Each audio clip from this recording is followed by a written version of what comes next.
Hi, I'm Hector Perez, a senior solutions architect at JourneyTEAM. I'm going to teach you about one of the pillars of zero trust architecture, which is identity.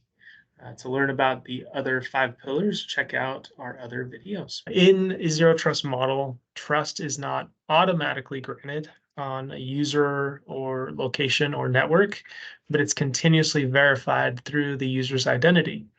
The significance of identity in zero trust architecture can be summarized with a few different points. One of them is user-centric security. So zero trust focuses on individual user identities, ensuring that access permissions are based on verified and authenticated user identities rather than your traditional network perimeters. The other is authentication, authorization, the difference between those two, and making a decision based off of who the user is, but also the types of roles that they have. So it's crucial for implementing strong authentication and authorization mechanisms. So users must provide identity through MFA, and access is then granted based on specific permissions associated with their identity.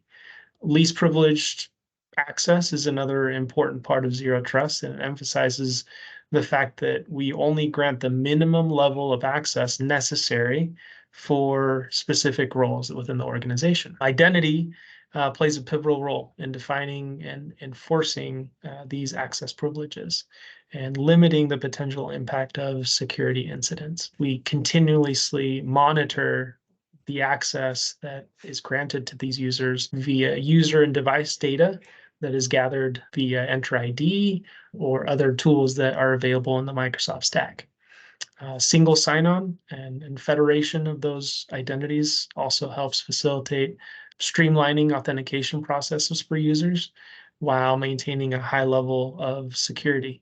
And it also improves user experience without compromising security. In essence, identity is a fundamental building block of zero trust architecture, ensuring that security decisions are made based on verified user identities and continually adapting to the dynamic nature of modern cybersecurity threats. To learn more of how we can help you in implementing zero trust within the identity pillar, contact us here at JourneyTEAM.